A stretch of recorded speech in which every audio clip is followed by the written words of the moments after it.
AOC. People love Jasmine Crockett.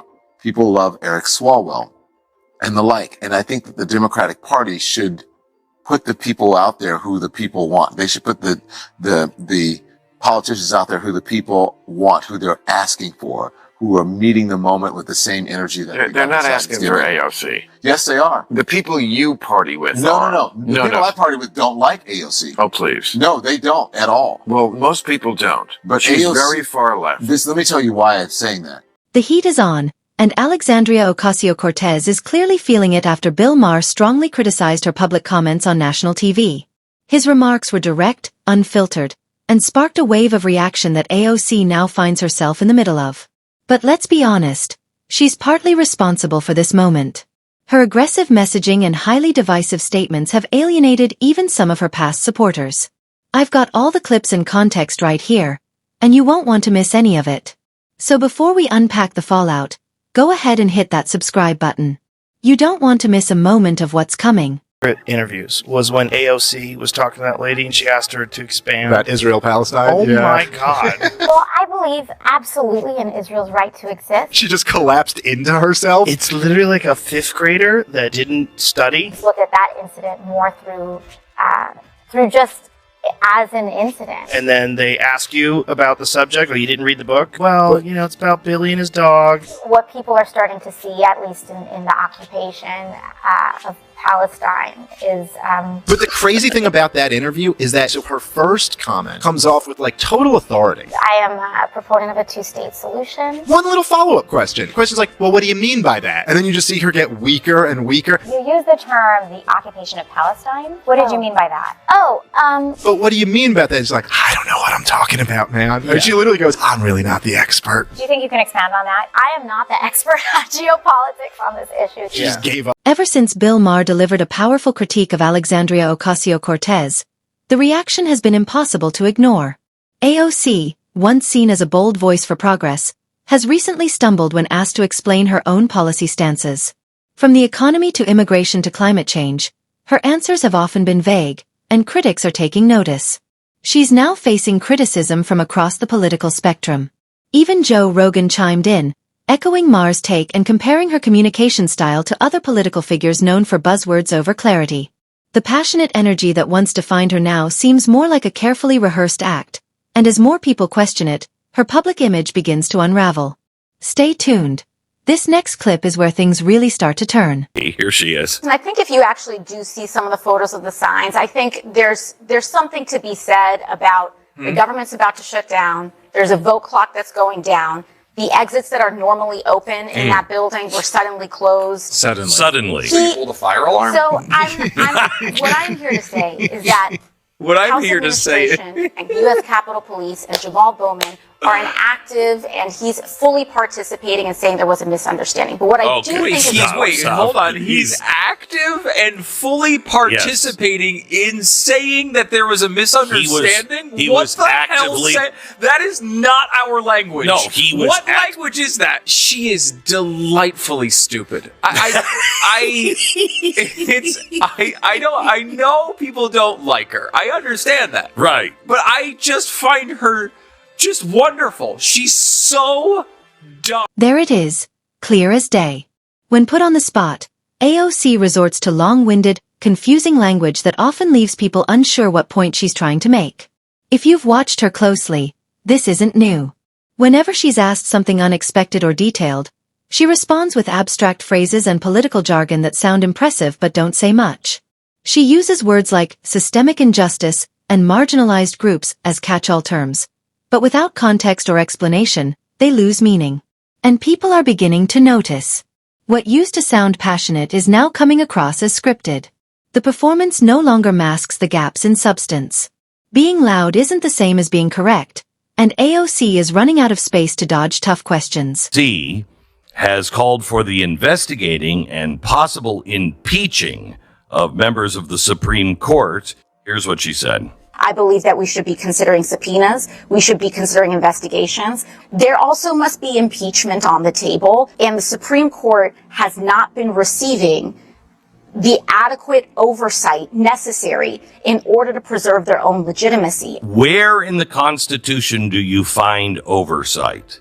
One branch is the watchdog of the other branch? I don't think so. That's not the way it works. A lot of people don't like AOC, but I really do love the earnestness of her stupidity. Like, there's something really charming about how hard she's trying. It's like watching your 14-year-old give a speech about something they don't really fully understand. It's like, it's kind of cute. It's adorable in a very, society-destroying sort of way. This is exactly what I've been pointing out for a while now.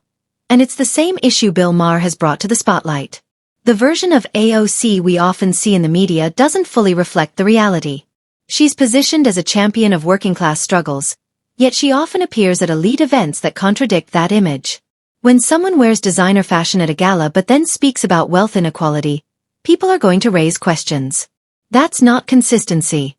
It's mixed messaging. So when some suggested she could step into a national leadership role, skepticism was inevitable. The gap between her branding and her substance is becoming harder to ignore. And thanks to voices like Maher's, it's becoming clearer that the future of the Democratic Party might need more than viral moments and trending tweets. Of AOC. People love Jasmine Crockett. People love Eric Swalwell and the like. And I think that the Democratic Party should put the people out there who the people want. They should put the politicians out there who the people want, who they're asking for, who are meeting the moment with the same energy that they're not asking for AOC. Yes, they are. The people you party with No. The people I party with don't like AOC. Oh, please. No, they don't at all. Well, most people don't. But she's AOC, very far left. Let me tell you why I'm saying that. Now here's where things get really interesting. Even AOC's usual defenders seem unsure how to respond. Take Don Lemon, for example. He initially argued that AOC has strong support from everyday people. But after Maher challenged that idea, Lemon quickly adjusted his position, admitting that even among his own peers, there's hesitation. That's a big shift, and it shows just how uncertain her support base really is. It's like trying to convince someone to buy into an idea you're not sure you believe yourself. For Lemon, who's been seeking relevance post-CNN, this attempt to elevate AOC might actually be working against him. The more people push to make her a national figure, the more cracks start to show. We'll vote for AOC and Donald Trump on the same ticket. Because they're authentic.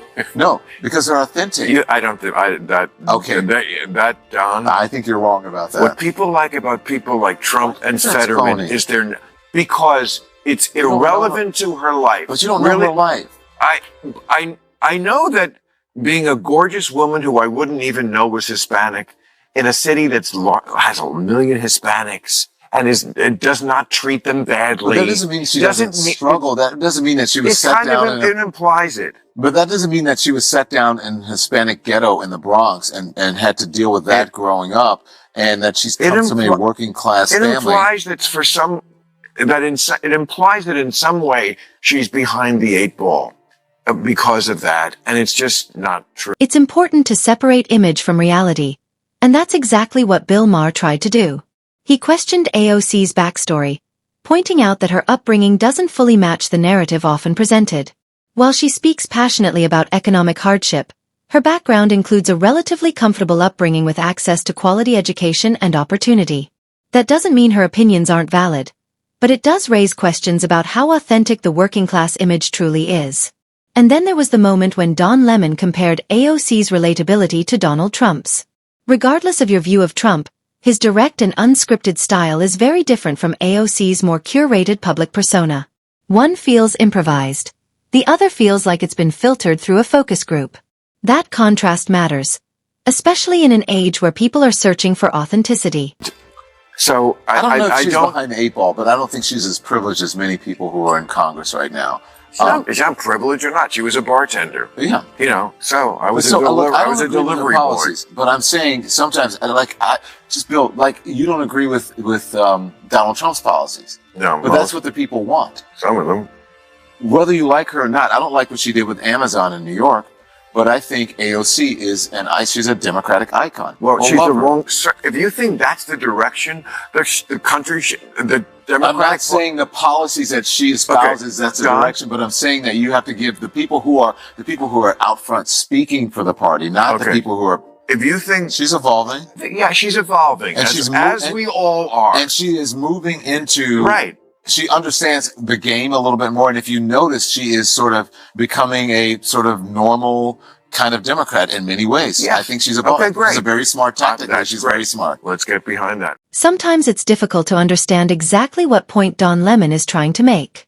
He seemed to suggest that political leaders should be chosen purely based on popularity or demand, even if they're not fully qualified. But that kind of thinking can be risky. Leadership requires more than popularity. It requires vision, experience, and a steady hand. This mindset, valuing crowd approval over core values, is part of a growing concern among some voters. It can lead to impulsive decisions or the elevation of candidates based on image rather than merit.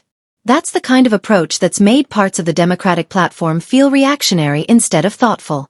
And commentators like Lemon sometimes amplify that confusion, which only makes things murkier. Madam Chair, Madam Ranking Member, here we are today.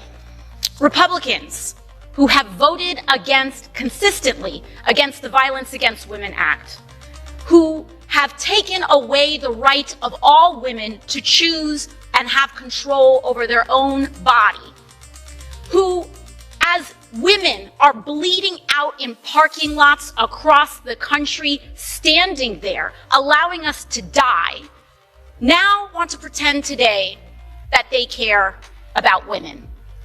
And why? To open up gender and, yes, genital examinations into little girls in this country in the so-called name of attacking trans girls. And to that, today, what we have to say are two words: not today. Watching that segment gave me a headache.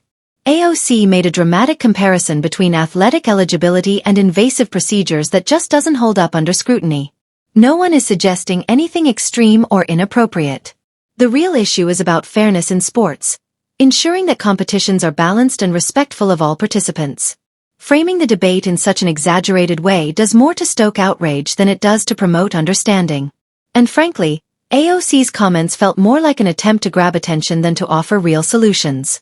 These are serious topics that deserve serious discussion. But when political figures resort to over-the-top scenarios, it's hard to take the policy seriously. Beneath the dramatic statements, the core message often gets lost. Who loves this bill? Yes, bigoted folks love this bill. Assaulters love this bill. But also, CEOs love this bill. Because Los Angeles is on fire right now. And this is the number one priority this majority has. Thank you, and I yield. AOC often labels people with opposing views as intolerant, not because they necessarily are, but because it helps maintain a simplified narrative. She argues that pushing back on certain policies is inherently hateful, even when the concern is fairness or balance. This approach makes it harder to have productive conversations. Watch her expressions. She's passionate, no doubt. But the more you listen to the words, the more it feels like performance over policy. It's frustrating to watch someone speak with so much intensity but offer so little clarity. And while emotional appeals can be powerful, they can't replace well-thought-out arguments. In the end, AOC's political strategy often seems more focused on headlines than on depth. Bill Maher helped peel back that curtain, and what we're seeing now is a public figure struggling to match her message with the reality behind it.